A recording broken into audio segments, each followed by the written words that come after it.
কর্তব্য। যে গুরুর ভেদ বুঝতে পারে না, মুর্শিদের ভেদ বুঝতে পারে না, মুর্শিদ কি বলতে চায় বুঝতে পারে না, সে ভক্ত না, সে হইল ভুক্ত। ভুক্তা মানে কি, যে শুধু খাইতেই জানে, ভুক্তা। তো মুর্শিদ গত ফাতেহা শরীফ উনি যখন ঢাকায় করলেন, তো আমি দেরিতে গেছি, ইচ্ছা করে চেম্বারে দেরি করে পরে গেছি, গিয়ে আর সামনে বসার জায়গায় পাইনি, আর ওখানে জায়গাও কম। তো আমি পিছে বসলাম, তো দেখি আমার হাঁটুর সমস্যা, বসতে পারি না, পরে আমি বাহিরের রুমে গিয়ে বসলাম। তো তবারকের পরে আমি যখন ওনার সামনে আবার গিয়ে বসলাম, উনি বললেন, তুমি এইখানে কেন? আমি তো মনে করছি তুমি জাওগরা দরবার শরীফে গেছো। তা আমার মুর্শিদের ইচ্ছা ছিল হয়তো গত ফাতেহাতে আমি এইখানে থাকার জন্য। তো আমি একটু, আমার ভুলই হয়ে গেছে। তো আজকে আমি মনে মনে রেডি হয়েছি যে এখানে আসবই। তো এর মধ্যে বৃষ্টি। তো জাহিদুল ভাইরে ফোন দিলাম, কেমন? যেমন না, বৃষ্টি কম, কিন্তু ঢাকায় প্রচন্ড বৃষ্টি, প্রচুর বৃষ্টি হইতেছে। তো যাই হোক, এর মধ্যে ইয়াসিনও বললো, ভাই আইসা পড়েন, এইখানে বৃষ্টি নাই। তো আমি এর মধ্যে ওই যে বাসের মধ্যে আমি উঠছি, দরবার থেকে, রামপুরা দরবার থেকে বাবাই ফোন দিলেন যে আলোচনা করবে না, তাড়াতাড়ি আসো। তো এখন মুর্শিদের ভেদ বোঝা বড় কঠিন ব্যাপার, যে আলোচনা শুরু হয়ে যাবে, তাড়াতাড়ি আসো, আলোচনা করতে হবে। মিলন ভাই ফোন দিল, বাবা বলছেন তাড়াতাড়ি আসতে, আলোচনা করতে। তো আমি বুঝলাম যে মুর্শিদের ভেদ বোঝাটা কঠিন, পরীক্ষার পর পরীক্ষা। তো যাই হোক, হাজিরা দিতে পারছি। রোজ হাসরের ময়দানে যখন প্রতিযোগিতা চলবে, কে কাকে নিবে, কে কতটুকু অর্জন করতে পারছি আমরা, এইটা নিয়ে বিচার আচার হবে। তো যতগুলা হাজিরা দিতে পারবো এই দরবার শরীফের, ফাতেহা শরীফে, ওইগুলা তো সেদিন সাক্ষী হিসাবে থাকবে। তো আল্লাহ পাক, আল্লাহ নবী বলেছেন যে ঈসা নবীর উম্মত, বনি ইসরায়েলদের উম্মত ৭৩টা দলে বিভক্ত হয়ে গেছে। তো আমার ৭২টা দলে বিভক্ত হয়েছিল। আমার উম্মত ৭৩টা দলে বিভক্ত হবে, শুধু একটা দল থাকবে যেটাকে বলে উম্মতে মুহাম্মদী, ওই দলটাই জান্নাতি। তো আবার আল্লাহ নবী আরেকটা শক্তিশালী হাদিসে বলছেন যে বিগত যুগের প্রত্যেকটা নবীর উম্মতের চেহারা পরিবর্তন হয়ে গেছে, আমার উম্মতের চেহারার পরিবর্তন হবে না। যদি পরিবর্তন হয় তাইলে কি হবে? তাইলে সে আমার উম্মত ছিলই না। তো রোজ হাসরের ময়দানে বিভিন্ন কিতাবে আসছে, যেদিন হাসর হবে, বিচার হবে, চূড়ান্ত বিচার, মালিক ইয়াউমিদ্দিন, যে অর্থাৎ শেষ বিচারের মালিক আল্লাহ। তো একটা কিতাবের মধ্যে দেখলাম, মৌলানা আব্দুল জলিল সাহেব উনি লেখলেন কিতাবের মধ্যে যে হুজুর পাক সাল্লাল্লাহু আলাইহি সাল্লাম সর্বপ্রথম রোজা থেকে বের হবেন, রোজা শরীফ থেকে বের হবেন, ওনার পরে ঈসা নবী বের হবেন, আর দুইজন সাহাবী, হযরত উমর, হযরত আবু বকর, ওনাদেরকে নিয়ে উনি হাসরের ময়দানের দিকে রওনা দিবেন। তো রওনা দেওয়ার পরে গিয়ে দেখবেন আল্লাহ পাক সিংহাসনে আসীন হয়ে বসে রয়েছেন। তো বলবেন আল্লাহর নবী, দু জাহানের সর্দার হুজুর পাক সাল্লাল্লাহু আলাইহি সাল্লাম, উনি বলবেন, এ আল্লাহ, আজকের এই চূড়ান্ত বিচারের দিনে আপনি আমার উম্মতের বিচার করতে পারবেন না। তো আল্লাহ পাক বলবেন, এইটা কিভাবে হয়? আমি তো কোরআন শরীফে ঘোষণা দিয়েছি, আমি প্রত্যেকটা মানুষের যাররা যাররা হিসাব নিব এবং যাররা যাররা বিচার করব। পাপীও ন্যায় বিচার পাবে, নেক বান্দাও ন্যায় বিচার পাবে। অর্থাৎ যে পাপী, তার পাপ অনুযায়ী আমি তাকে বিচার করব, আর যে সৎকর্ম করেছে তার সৎকর্ম অনুযায়ী আমি বিচার করব। কেউ ন্যায় বিচার থেকে বঞ্চিত হবে না। এখন একজন যদি দেখা গেল যে সে সাজা প্রাপ্ত হইল, তো বলবে, তোমার সাজা দিল, তাহলে আমি ন্যায় বিচার প্রাপ্ত হইলাম কিভাবে? না, তোমার যে সাজা, এটা তোমার কর্মের জন্যই তুমি, তোমার 10 বছরের জেল, এইটাই ন্যায় বিচার। তোমাকে জেল থেকে মুক্তি দেওয়াটা ন্যায় বিচার না। তো আল্লাহ পাক বলবেন, যে আমি তো ঘোষণা দিয়েছি যে আমি প্রত্যেকটা মানুষের যারা যারা হিসাব নিব, তাহলে আমি আপনার উম্মতকে কিভাবে বিনা হিসাবে জান্নাতে পাঠাবো? তো এখন আল্লাহ পাক এবং নবীর মধ্যে যে একটা সওয়াল জবাব এটা হয়, এটা হইলো আইনের ব্যাখ্যা। যেমন এক কোর্টে আমি গেছি এই ঠাকুরগাঁও, তো জজ সাহেবরে বললাম যে না, আপনার কোনো ক্ষমতা নাই এই বিচারটা আপনার কোর্টে আপনি করতে পারেন। তো যে লোক আমাকে ভাড়া করে নিছে উনি কয় সর্বনাশ হয়েছে, এখন তো আমার জামিনটা বাতিল করে আমাকে জেলে ঢুকাই দিবে, কারণ উকিল সাহেব তো জজ সাহেবরে চেতাই দিছে। আমি বলছিলাম আপনার কোনো ক্ষমতাই নাই এই কোর্টে আপনি বিচার করতে পারেন। শুনতে তো খারাপ, জজ সাহেবের কোনো ক্ষমতা নাই। না, জজ সাহেব খুশি হয়েছে, খুশি হয়ে আমার বলছে আপনি কি কোনো রুলিং বই টই দেখাইতে পারবেন? আমি বললাম হ্যাঁ, আপনার জন্য আমি বই ফটো নিয়ে আসছি, আবার ফটোকপিও নিয়ে আসছি। পরে উনি আমার সমস্ত আসামের খালাস দিয়ে দিল। তো আল্লাহ পাকের সাথে নবীর যে এই সওয়াল জবাব হবে, এতে আল্লাহ পাক অসন্তুষ্ট হবেন না। নবী যুক্তি দিয়া বলবেন যে আমার উম্মতের বিচার আপনি করতে পারবেন না। তো আল্লাহ পাক বলেন, আমি কোরআনে ঘোষণা করেছি ওয়ামা আদরাকা মা সিজ্জিন, হে নবী আপনি জানেন সিজ্জিন কি জিনিস? আল্লাহ নবীরে আল্লাহ প্রশ্ন করতেছেন ওয়ামা আদরাকা মা সিজ্জিন, হে নবী আপনি কি জানেন সিজ্জিন কাকে বলে? কিতাবুম মারকুম, অর্থাৎ এইটা হইল পাপী বান্দাদের একটা বাস্ক, যে জায়গায় পাপী বান্দাদের হিসাব নিকাশ গুনাহ যা হবে সব পাপী বান্দাদের রেকর্ড, এটাকে বলা হয় ইল্লিনের বাস্ক, এটা বাম দিকে থাকবে। আবার আল্লাহ পাক বলছেন ওয়ামা আদরাকা মা ইল্লিন, হে নবী আপনি কি জানেন ইল্লিন কাকে বলে? ইল্লিন কি? ইল্লিন হইল নেক বান্দাদের বাস্ক, যে বাস্কর মধ্যে আমি নেক বান্দাদের হিসাব নিকাশ সংরক্ষণ করব, এটা ডান দিকে থাকবে। আবার বলছেন ওয়াশাহিদুল মুকাররাবিন, মুকাররাবিন হইল আল্লাহর নৈকট্য প্রাপ্ত ব্যক্তি যারা, আল্লাহর নৈকট্য প্রাপ্ত যারা, তারা ওই বাস্কর মধ্যে কি আছে তারা কিয়ামতের আগেই দেখতে পারবে। এখন আমাদের দেশের তফসির কারক যারা, ওরা তো কোনো কিছু হইলেই মনে করে এই পুণ্যবানের ব্যক্তি, যে ব্যক্তি কিয়ামতের আগেই তার বাস্কর মধ্যে কি আছে দেখতে পারবে, তাহলে নিশ্চয়ই এই ব্যক্তিটা ফেরেশতা, এটা কোনো মানুষ হইতে পারে না। কিন্তু না, আমাদের তফসির কারকদের ভুল। ফেরেশতা আল্লাহর নৈকট্য প্রাপ্ত না, কারণ ফেরেশতা হইল এমন একটা জিনিস, আমরা মনে করি কি ফেরেশতা বলতেই একটা পবিত্র জিনিস। হ্যাঁ, পবিত্র কেন সে পবিত্র হইল? তার মধ্যে তো নফস নাই, তার মধ্যে রু নাই, অর্থাৎ রোবটের মতন, রিমোট কন্ট্রোলের মতন। আপনি সকাল 6টার মধ্যে গড়ির মধ্যে অ্যালার্ম দিবেন, 6টার সময় সে বাজবে, 7টার মধ্যে বাজবে না, 5টায়ও বাজবে না। তার কোনো ব্যক্তি স্বাধীনতা নাই। তো ফেরেশতাদের রইল কোনো ব্যক্তি স্বাধীনতা নাই, আল্লাহ পাক যা হুকুম দিছেন সে তাই করে। যেমন যদি ফেরেশতাদের মধ্যে ব্যক্তি লালসা থাকতো তাহলে আর তাকে মানুষ ফেরেশতা বলতো না। ফেরেশতা মানে একটা পবিত্র স্তরকে বলা হয় ফেরেশতা।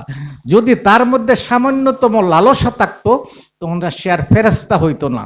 যেমন আপনারা সবাই জানেন দুইজন ফেরেশতা, এই দুইজন ফেরেশতা আল্লাহ পাকরে বলল যে মানুষ দুনিয়াতে পাপ করে, তো এই যে মানুষ পাপ করে, আল্লাহ বললেন তোমাদের মধ্যে তো কি নাই, নফস নাই। তোমাদের মধ্যে যদি নফস থাকতো তো তোমাদের মধ্যে লোভ লালসা আসতো, তোমাদের মধ্যে বিয়া শাদীর বাসনা জাগ্রত হইতো। হারুত মারুত ফেরেশতা, এই দুইজন ফেরেশতা হলো হারুত মারুত ফেরেশতা। তো এই হারুত মারুত ফেরেশতা আল্লাহকে বলে যে মানুষকে তো কেন অন্যায় করে, আমরা তো অন্যায় করি না। আল্লাহ বলছেন তোমরাও অন্যায় করতা, যদি তোমাদের মধ্যে আমি নফস দিতাম, তো তোমাদেরকে আমি আজকের জন্য নফস দিলাম, যাও দুনিয়াতে ঘুরে আসো। এই দুই ফেরেশতা আসলো দুনিয়াতে, আসার পরে দেখলো এক সুন্দরী মহিলা। এই মহিলার দিকে তাকাই যে রাখলো, তাকাইতে তাকাইতে আর আসমানে যাওয়ার আর সমস্ত কিছু ভুইলা গেল। তো আল্লাহ পাক ওই যে তার মধ্যে সামান্যতম নফস দিছিলেন, যেটার মধ্যে আমাদের যে চাহিদা, দুনিয়ার চাহিদা, বিবাহের চাহিদা, অমুক চাহিদা, তমুক চাহিদা, তাদের মধ্যে সামান্য সময়ের জন্য আল্লাহ পাক দিছিলেন। দেওয়ার কারণে তারা যে ওই মহিলারে দেখার পরে আল্লাহর কাছে ফেরত যাওয়া ভুইলা গেল। তো এইটাই বললাম যে ফেরেশতা আল্লাহর নৈকট্য প্রাপ্ত না।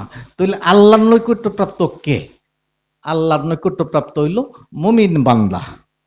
মুমিন বান্দারা আল্লাহর নৈকট্য প্রাপ্ত। আর আমাদের তফসির কারকরা কিছু হইলে মনে করে নৈকট্য, যেহেতু মুকাররাবিন বলা হয়েছে নৈকট্য প্রাপ্ত, তাহলে অবশ্যই উনি ফেরেশতা, এটা কোনো মানুষ না। না, নিঃসন্দেহে উনি কোনো মুমিন বান্দা, যাকে আল্লাহ পাক ক্ষমতা দিয়েছেন মরণের আগেই সে বাক্সের মধ্যে কি আছে দেখতে পারবে। সূরা তওবার মধ্যে আল্লাহ পাক বলছেন, তিনটা লোককে আমি ক্ষমতা দিয়েছি, তিনটা লোক মানুষের আমলনামা চেক করতে পারবে। কারণ আমলনামা এমন একটা গোপন জিনিস যেটা দেখা যায় না, যে যা দেখা যায় না। তাইলে বলছেন তোমরা দুনিয়াতে কর্মকাণ্ড করো, আমি আল্লাহ তোমাদের আমলনামা চেক করব, আল্লাহর রাসূল চেক করবেন এবং মুমিন বান্দারা চেক করবে। তাহলে মুমিনদেরও আল্লাহ পাক সেই ক্ষমতা দিছেন, যেটা গোপন জিনিস ওনারা জানতে পারে। মানুষ বলে যে নবী গায়েব জানেন না, আরে মুমিন বান্দা যে তিনিও তো গায়েব জানেন। সূরা তাওবার 9 নম্বর আয়াত, সূরা তাওবাতে আল্লাহ বলছেন যে মুমিন বান্দাকেও আমি ক্ষমতা দিছি মানুষের আমলনামা চেক করার। আমলনামা হইল একটা গোপন জিনিস, আমি কি আমল করছি না করছি এটা বাহিরে তো প্রকাশ করা যাবে না, সেইটাও জানার ক্ষমতা আল্লাহ পাক মুমিন বান্দাকে দিয়েছেন। আর আল্লাহর নৈকট্য প্রাপ্ত ব্যক্তি হইল একজন মুমিন বান্দা মানুষ। তাই তো মাওলানা রুমি বলছেন, মান্ন গুঞ্জাম দার জমানো আসমান, লিকো গুঞ্জাম দার কলবে মুমিনান।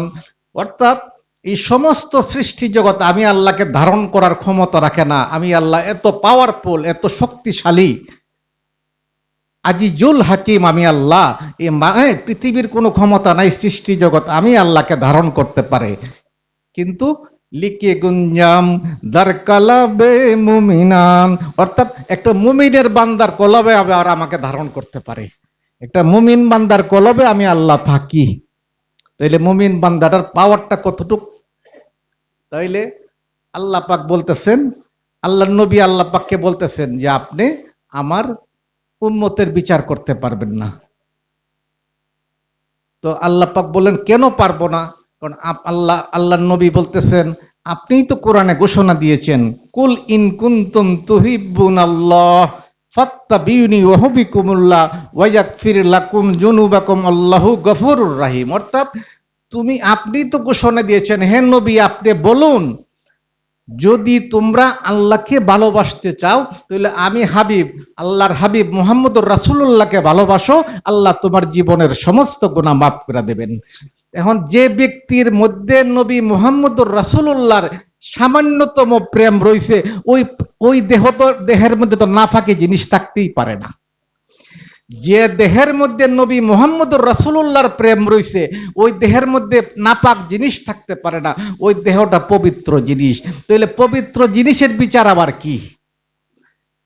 যে জিনিসটা পবিত্র হয়ে গেছে, যে দেহটা পাক হয়ে গেছে, ওই পাক দেহের তো কোনো বিচার থাকতে পারে না। তারপরে আল্লাহর হাবিব বলতেছেন, আপনি তো আরো ঘোষণা দিয়েছেন, কুল্লা আসআলুকুম আলাইহি আজরান ইল্লাল মাওয়াদ্দাতা ফিল কুরবা। হে নবী আপনি ঘোষণা করুন, আমি নবুয়ত প্রচার করতে গিয়ে যত কষ্টের সম্মুখীন হয়েছি, তায়েববাসী আমাকে এত অত্যাচার করেছে, আক্রমণ করেছে, সমস্ত শরীর রক্তাক্ত হয়ে গেছে। উহুদের ময়দানে কাফেররা আমার দন্ত মোবারক শহীদ করে দিয়েছে। আমার সমস্ত গোত্রটাকে 3টা বৎসর মক্কার কাফেররা আমাকে 3 বৎসর জেল দিয়েছিল। 3 বৎসর আমি আমার পুরা গোত্র নিয়ে জেলের মধ্যে আবদ্ধ ছিলাম। 3টা বৎসর মক্কার কাফেররা আল্লাহর নবীকে এবং তার বংশের সমস্ত লোককে ঘেরাও করে নির্বাসন দিয়েছিল, বাহির থেকে কোনো খাবার সাহায্য যেতে পারত না। এত কিছুর বিনিময়ে আমি তোমাদের কাছে কিছুই চাই না, চাই আমি আহলে বায়াতের ভালোবাসা। আমি নবীর বংশের ভালোবাসা চাই। তাইলে শুধু আমি নবীর ভালোবাসা না, যদি আহলে বায়াতের ভালোবাসা কোনো বান্দার দেহের মধ্যে থাকে, ওই দেহটা তো পাক হয়ে গেল। একটা লোক এবাদত করতে করতে সমস্ত শরীরে এবাদতের চিহ্ন, কপালের মধ্যে নামাজের সেজদার চিহ্ন, সে যদি কাবার দরজার মধ্যে হাত রেখে ইন্তেকাল করে, আল্লাহর কসম দিয়া বলতে পারি সে জাহান্নামী হয়ে যাবে, যদি তার মধ্যে সামান্যতম হুব্বে রাসূলুল্লাহ না থাকে, হুব্বে আহলে বায়াত না থাকে। নবীর প্রেম না থাকলে কাবার দরজায় হাত দিয়া মারা গেল, সে জাহান্নামী। আর একটা লোকের ভিতরে সামান্যতম হুব্বে রাসূলুল্লাহ নবীর প্রেম থাকে, আল্লাহর কসম সেই লোকটা জান্নাতি। তো আল্লাহর হাবিব বলবেন, উম্মতে মুহাম্মদীর কে আপনি জান্নাত দিয়া দেন। তা আল্লাহর নবী আল্লাহ পাক বলবেন, আপনার যে হাজার কোটি কোটি উম্মত, ওরা কারা? আপনার তো কোটি কোটি উম্মত, এখন তো 200 কোটি, হয়তো যখন শেষ বিচারের দিন হয়তো 1000 কোটি মুসলমান হবে উম্মতে মুহাম্মদী। আল্লাহর নবী বলবেন, হ্যাঁ, ওরা উম্মতে মুহাম্মদীর সাইনবোর্ড গলায় লাগাইছে, ওরা উম্মতে মুহাম্মদের সাইনবোর্ড গলায় ঝুলাইছে, কিন্তু অন্তরের মধ্যে অন্তর দেয়ারা উম্মতে মুহাম্মদী না। ওরা উম্মতে মুহাম্মদী না। উম্মতে মুহাম্মদী সেই ব্যক্তি যার মধ্যে হুব্বে রাসূলুল্লাহ আছে। তো হে আল্লাহ পাক, আপনি আজকে আবার নতুন করে ঘোষণা দেন। কোরআনে তো আপনি ঘোষণা দিয়েছিলেন, ইয়া আইয়ুহান নাফসুল মুতমাইন্না ফাদকুলু ফি ইবাদি ওয়াদকুলু জান্নাতি। হে বলছিলেন, হে নফসে মুতমাইন্না, মানে হে পবিত্র মানুষ, হে পবিত্র আত্মা, তোমরা আবার মুক্তিপ্রাপ্ত আমার বন্ধুদের সাথে একত্র হয়ে যাও এবং জান্নাতে প্রবেশ করো। এটা কখন ঘোষণা দিয়েছিলেন? কোরআনে ঘোষণা দিয়েছেন। আজকে হাসরের ময়দানে আপনি আবার বলেন, ফাদকুলু ফি ইবাদি ওয়াদকুলু জান্নাহ ইয়া আইয়ুহান নাফসুল মুতমাইন্না। আপনি ঘোষণা করে দেন, উম্মতে মুহাম্মদীরকে জান্নাতের পথ দেখাই দেন, এবং ফেরেশতা দিয়ে সম্মানের সাথে গার্ড অফ অনার দিয়া আমার উম্মতে মুহাম্মদীকে জান্নাতে প্রবেশ করাই দেন। আল্লাহর হাবিব বলবেন। তাইলে বিচার হবে, হাসরের ময়দানে বিচার হবে, প্রত্যেকটা নবীর উম্মতের বিচার হবে, নবী মুহাম্মদুর রাসূলুল্লাহর উম্মতের বিচার হবে। তবে এটা হইল উম্মতে মুহাম্মদী না, এটা উম্মতে মুহাম্মদের সাইনবোর্ড ওয়ালা উম্মত। আর যাদের মধ্যে হুব্বে রাসূলুল্লাহ রয়েছে, ওরা জান্নাতি, ওরা বিনা বিচারে জান্নাতে যাইতে হবে। তো আমরা তো আহলে বায়াতও চিনি না, নবী মুহাম্মদুর রাসূলুল্লাহকে চিনি না। নবী মুহাম্মদকে চিনলে আহলে বায়াতকেও চিনা হয়। আমাদের মধ্যে আহলে বায়াতের কোনো প্রেম নাই, অথচ আল্লাহ পাক কোরআন নাজেল করেছেন নবীর উপরে, আর প্রচার করেছেন আহলে বায়াত। এই যে আমরা কোরআন বলি, কোরআনের শিক্ষা নেই, পথে ঘাটে হাঁটে ওই যে তাফসিরুল কোরআন মাহফিল চলে প্রতি বছর, শীতকাল আইলে বেশি তাফসিরুল কোরআন মাহফিল। এই তাফসিরুল কোরআন মাহফিল, তোমরা তাফসিরের কি বুঝো? তাফসির বুঝতে হইলে আহলে বায়াতের হাতে হাত রাখতে হবে, অথবা আহলে বায়াতের সিলসিলায় যে সমস্ত ওলিয়া দরবার শরীফ রয়েছে, ওইখানে গিয়া কোরআনের তাফসির শিখে কোরআনের তাফসির করতে হবে। দেখেন, সূরা তাওবার 10টা আয়াত নাজিল হইল। সূরা তাওবার 10টা আয়াত আল্লাহর নবী হযরত আবু বকর রাদিয়াল্লাহু তাআলা আনহুকে দিয়া পাঠাই দিলেন যে, হে আবু বকর, হজ্জের মৌসুম তো আসছে, তুমি হজের সময় যাও, গিয়া এই 10টা আয়াত তুমি হাজীদের উদ্দেশ্যে প্রচার করবা। হযরত আবু বকর রাদিয়াল্লাহু তাআলা আনহু সঙ্গী সাথী নিয়া উট নিয়া ওনারা রওনা দিয়া গেলেন কোথায়? মক্কার উদ্দেশ্যে। সূরা তাওবার 10টা আয়াত নাজিল প্রচার করতে হবে।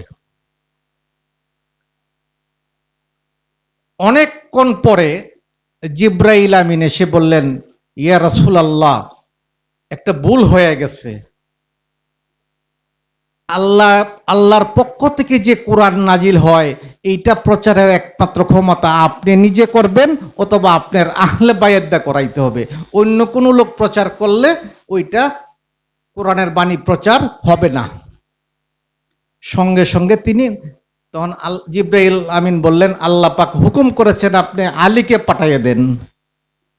এখন হযরত আলীকে ডাকলেন আল্লাহর নবী, যে আলী তুমি কি করো, রওনা হয়ে যাও এবং তুমি গিয়া এই কোরআনের আয়াত 10টা প্রচার করবা।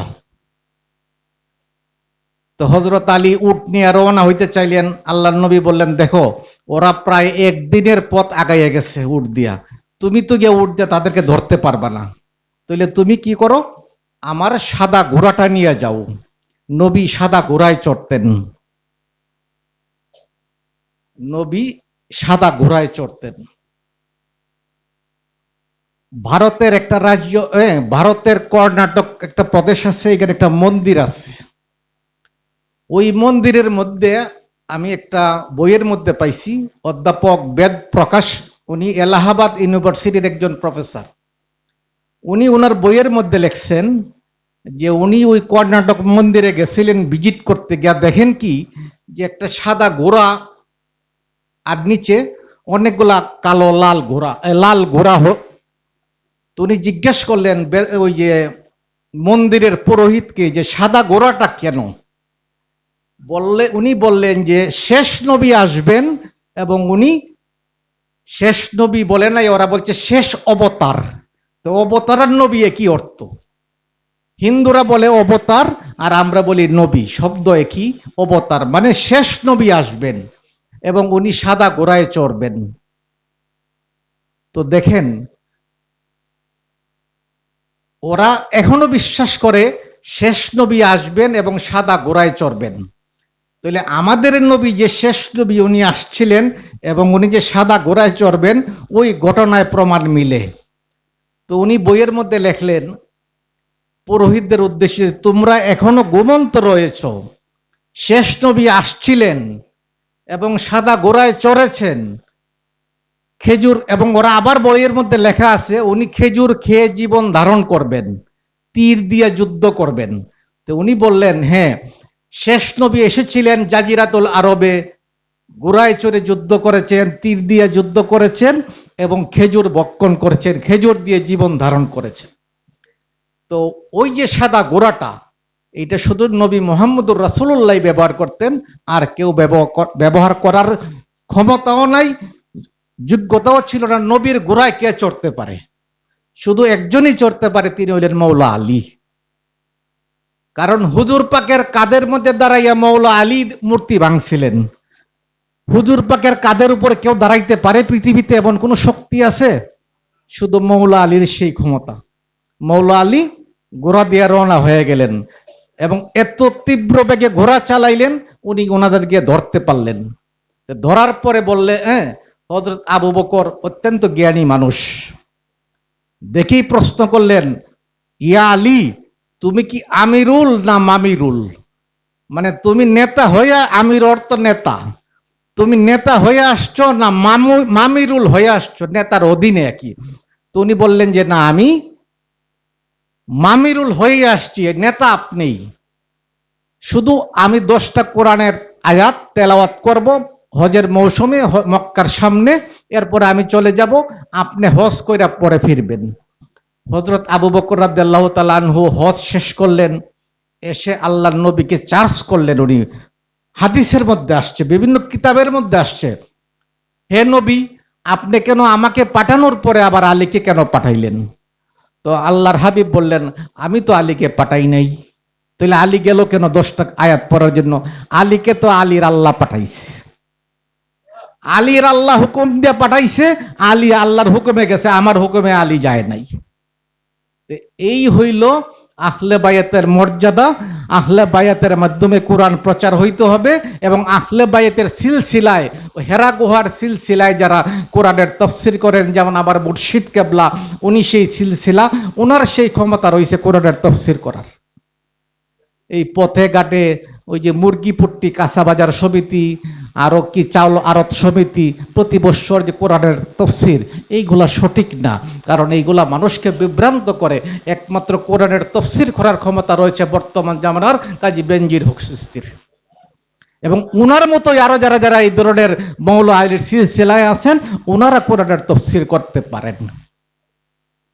তো আমরা না চিনলাম নবীকে, না চিনলাম পাক পাঞ্জাতন, না চিনলাম আহলে বায়াত।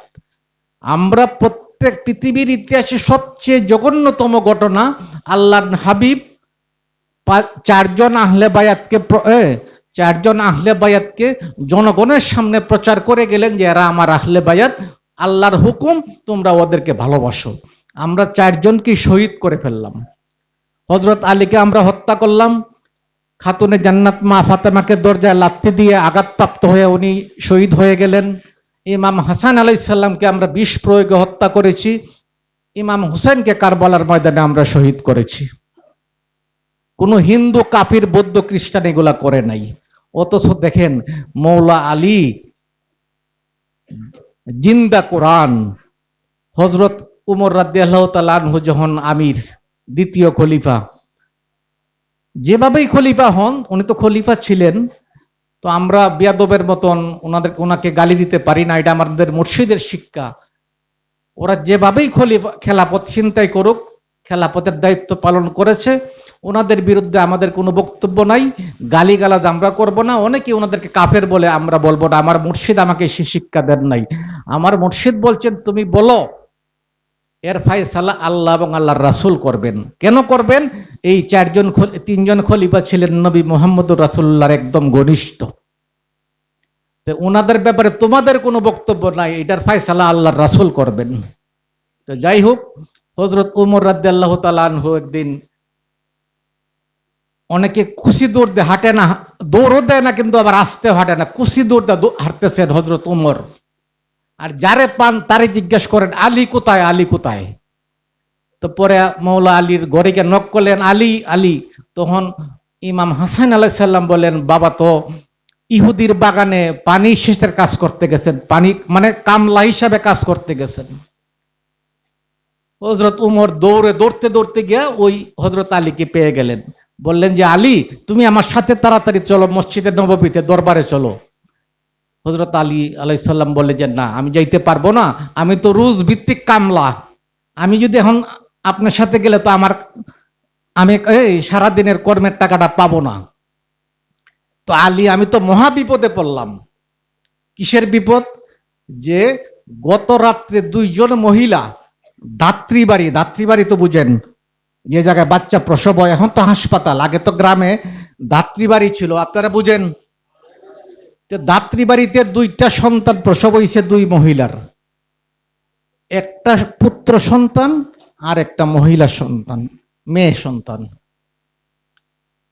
তো রাত্রিবেলা অন্ধকার ছিল, অনেক খেয়াল করে নাই, অথবা বাতি নিভে গিয়েছিল, যেটাই হোক, দুইজন মহিলায় পুত্র সন্তান দাবি করে। দুইজনই বলে যে না, ছেলেটা আমার। তখন এখন রাষ্ট্রের খলিফা, জাজিরাতুল আরবের খলিফা হযরত উমরের কাছে বিচার গেল। হযরত উমরের কাছে দুই মহিলাই বলল যে না, এই পুত্র সন্তানটা আমার, ওই মহিলাও বলে পুত্র সন্তান আমার। তো এখন আমির যদি বিচার না করতে পারে, তো ওই আমিরের তো রাষ্ট্র ক্ষমতায় থাকার কোনো অধিকার থাকে না। উনি মহাবিপদে পড়ে মৌলা আলীর দরবারে গেলেন। মৌলা আলী বললেন, হযরত ওমর, আপনি কি কোরআন পড়েন নাই? হযরত ওমর বললেন, আরে কোরআনের ঘটনা না, এটা তো বর্তমান গত রাত্রের ঘটনা। হযরত আলী বললেন, হে আমিরুল মুমিনিন, ইয়া আমিরুল মুসলিমিন, শুনেন, এই কোরআন গত রাত্রের না আর পরশু নাই, কোরআন সর্বকালের সর্বসময়ের। তাইলে কি আপনি কোরআন পড়েন নাই? আসলে ওনারা তো কোরআন পড়েন নাই, কোরআনের প্রেম দেখাইছেন, কোরআনের ভিতরে ঢোকেন নাই। আল্লাহ পাক সূরা নেসার 34 নম্বর আয়াতে বলছেন, আমি মেয়েদের থেকে ছেলেদের শক্তি বেশি দিয়েছি, মেয়েদের উপরে ছেলেদের অধিকার বেশি প্রতিষ্ঠা করেছি। তো আপনি যান গিয়া দুই মহিলা কি বলেন যে তোমাদের দুইজনের বুকের দুধ, স্তনের দুধ দুইটা বোতলে ভরো। দুই মহিলা দুইটা বোতলের মধ্যে প্রত্যেক মহিলা তোমাদের বুকের দুধ বোতলগুলাতে ভরো। তারপরে আপনি ওজন দিবেন, যে বোতলের ওজন বেশি ওইটাই পুত্র সন্তান। এইটাই পুত্র সন্তান কোরআন সমাধান করে দিয়েছে। কিন্তু আমাদের সমাজ, আলেম সমাজ কোরআন পড়ে না, কোরআন শুদ্ধ ভাষায় উচ্চারণ করে। কই শুদ্ধ হয় নাই, আপনাদের উচ্চারণ শুদ্ধ হয় নাই। কোরআন শুদ্ধ হওয়ার কোনো দরকার নাই, কোরআনের অর্থটা আমি বুঝতে পারছি কিনা সেটাই হলো কোরআন মূল আসল মূল বক্তব্য। দেখেন 200 বছর ইংরেজরা এই দেশ শাসন করছে, আজ পর্যন্ত ওরা শুদ্ধ ভাষায় বাংলা বলতে পারে না, কারণ বাংলা একটা কঠিন শব্দ। তাইলে আরবি তো আমাদের ভাষা না, এটা তো সৌদি আরবের ভাষা। ওইভাবে আমি উচ্চারণ নাও করতে পারি, কিন্তু কোরআনের যে বক্তব্য আল্লাহ পাক কোরআনে দিয়েছেন প্রত্যেকটা সূরায়, ওইটার প্রতি আমার ঈমান আছে কিনা, ওইটার অর্থ আমি বুঝি কিনা। তো কিভাবে মৌলা আলী সমাধান দিলেন যে আপনি যান গিয়া 2 মহিলার বুকের দুধ ওজন দেন, দেখেন যারটা বেশি সেই পুত্র সন্তানের মালিক। হযরত আলী বললেন, লাউলা আলিউন লা লাকাল উমর, হে আলী, তুমি আজকে উমরকে বাঁচাইয়ে দিলা, তুমি উমরকে রক্ষা করলা। লা লাকাল উমর, উমরকে বিপদের হাত থেকে তুমি আলী আমারে বাঁচাইলা। অথচ মৌলা আলীকে আমরা চিনি না।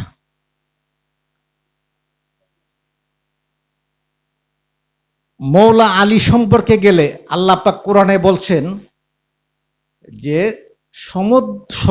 সারা পৃথিবীর সমুদ্রের পানিকে যদি আমি কালি বানাই, সূরা রোমের মধ্যে আছে, সমস্ত সমুদ্রের পানি যদি কালি হয়ে যায়, সারা পৃথিবীর সমস্ত গাছ যদি কলম হয়ে যায়, আমি আল্লাহর গুণাবলী লেখে শেষ করা যাবে না। কারণ আল্লাহর গুণাবলী কোথায় আছে, কোথায় প্রকাশ পাইছে? আল্লাহর গুণাবলীকে দেখা যায়? দেখা যায় না। তাহলে এটা কোথায় প্রকাশ পাইছে? ওই গুণটা, এই গুণটা প্রকাশ পাইছে পাক পাঞ্জাতনের মধ্যে। তাহলে পাক পাঞ্জাতনের গুণাবলী লেখে শেষ করা যাবে না।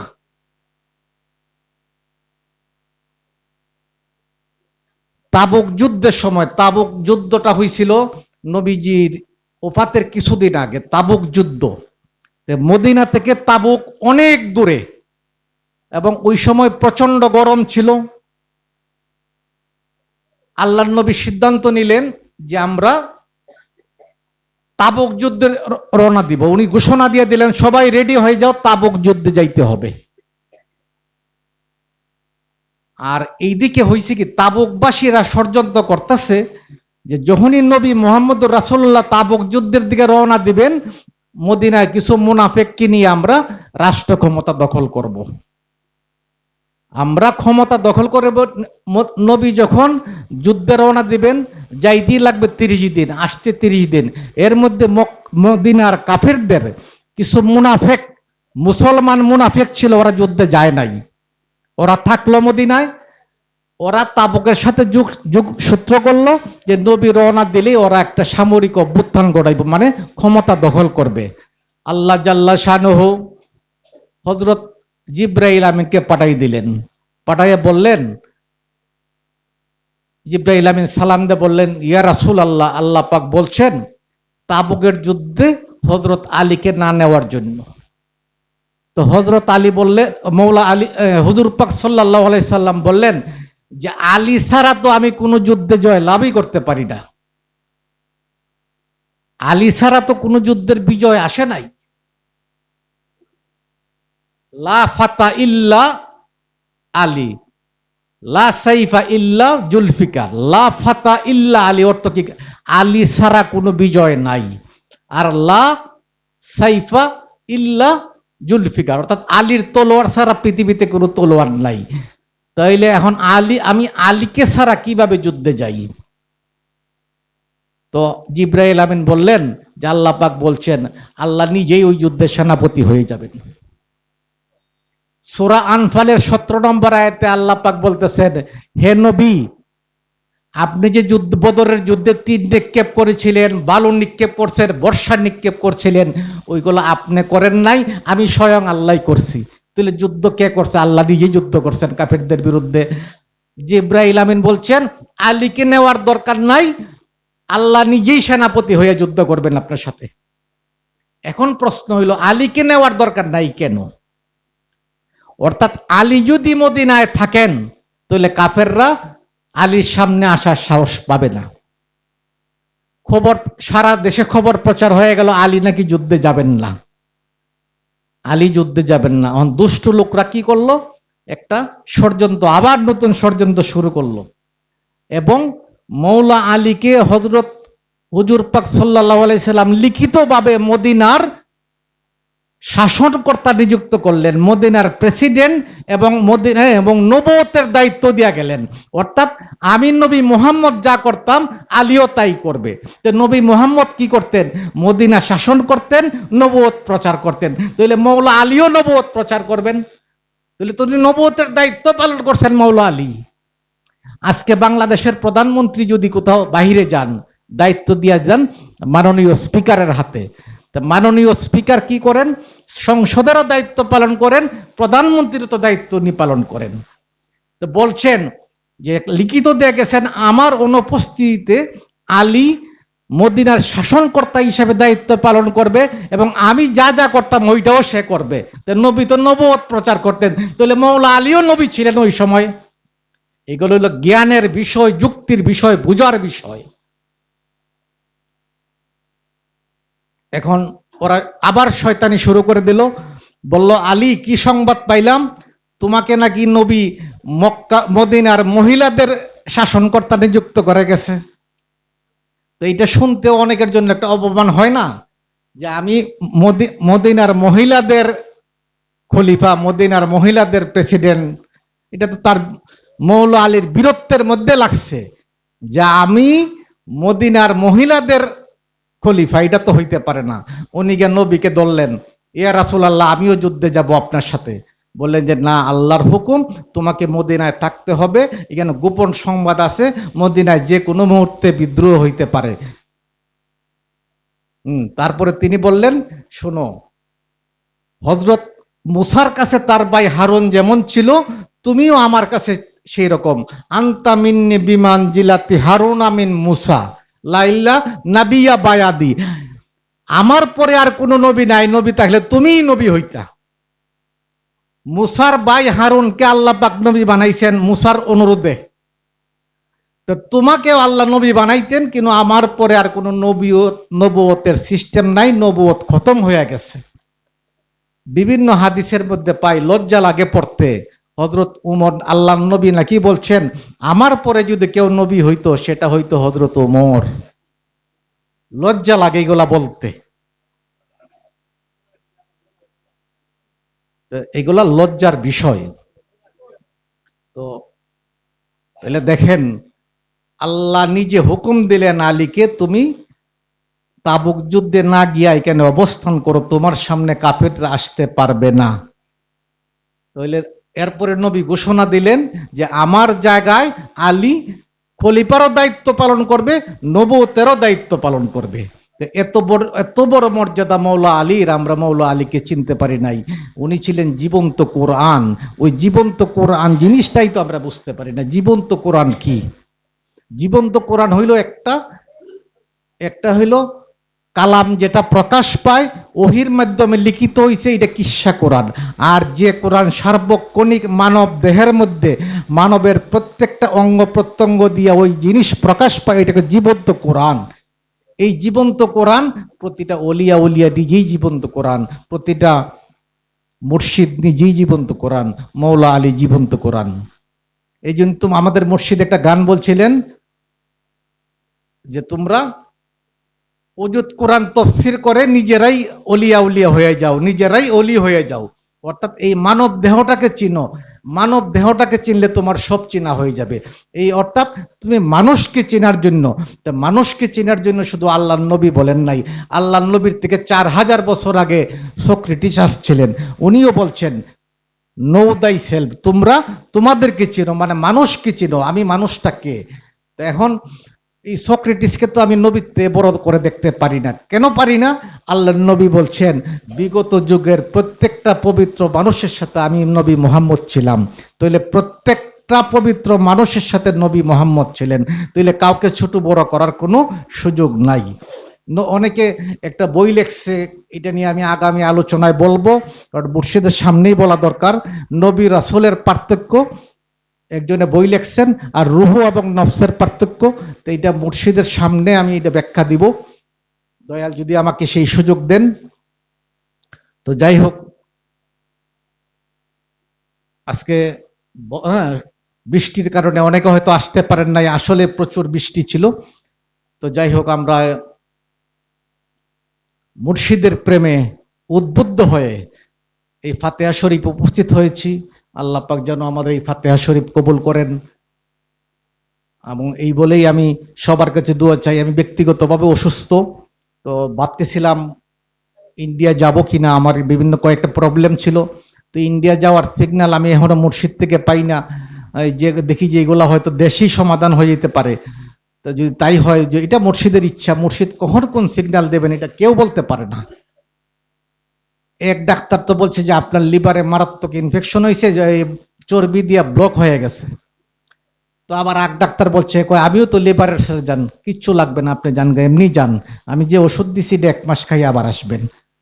তো অর্থাৎ মানে হয়তো দয়ালের ইচ্ছা, দয়াল সিগন্যাল দিয়েছেন, ভালো ডাক্তারের কাছে গেছে, উনি বলছে যে এটা কোনো ট্রিটমেন্টই লাগবে না আপনার, হ্যাঁ লিভার চর্বি আছে এইরকম থাকবেই। তো এটাই, এই জন্য সবার কাছে দোয়া চাই, আল্লাহ পাক যেন আমাদেরকে ইমানের সাথে, ইমানটা যাতে না বলে যাই। ইমান কি?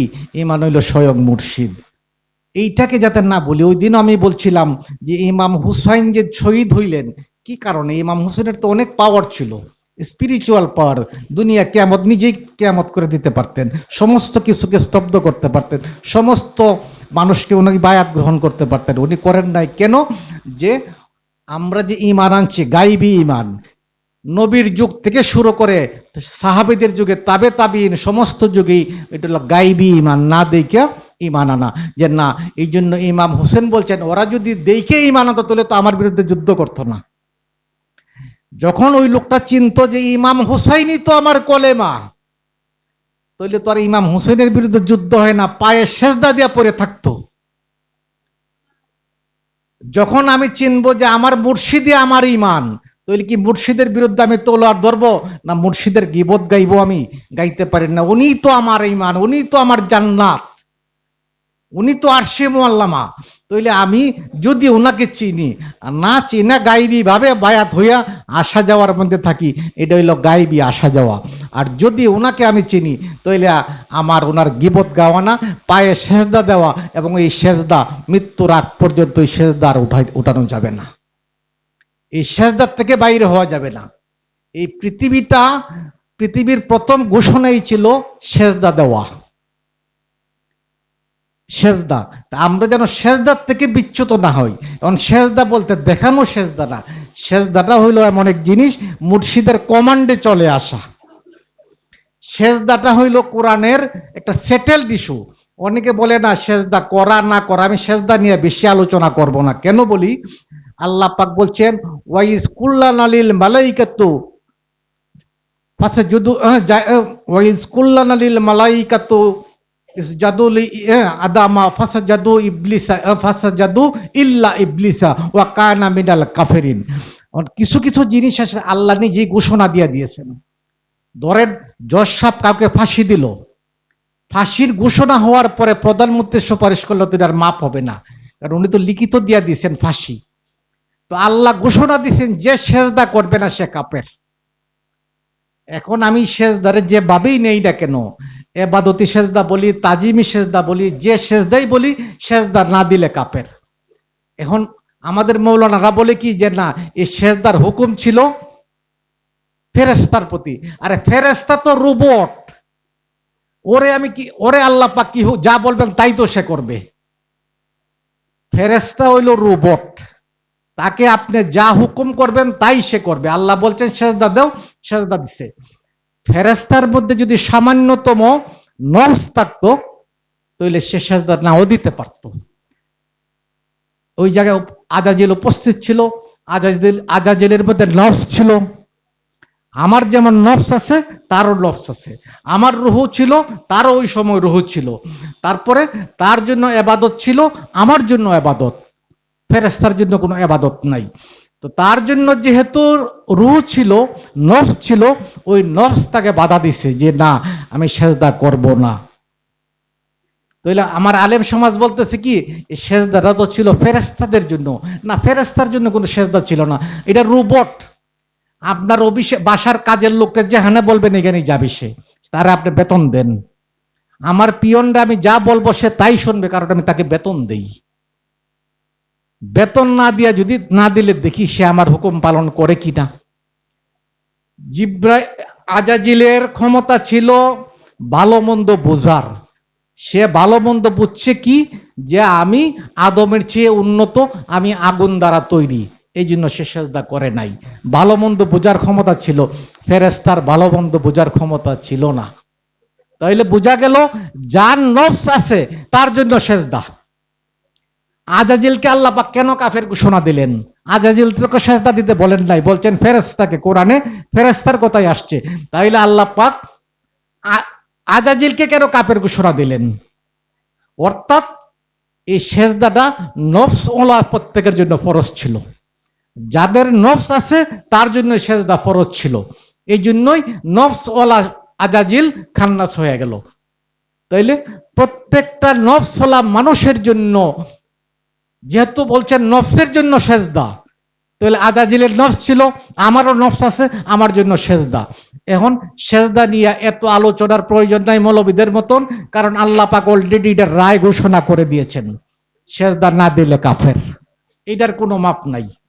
তাইলে আমরা যারা মুর্শিদের হাতে বায়াত গ্রহণ করেছি, মুর্শিদকে সেজদা করেছি, ওই সেজদা যেন কোনো দিন ভঙ্গ না হয়, এই সেজদার কমান্ডে থাকতে পারি। দয়াল যাতে আমাদেরকে সেই তৌফিক দান করুন। ওয়া মা আলাইনা ইল্লাল বালাগ। জয় গুরু।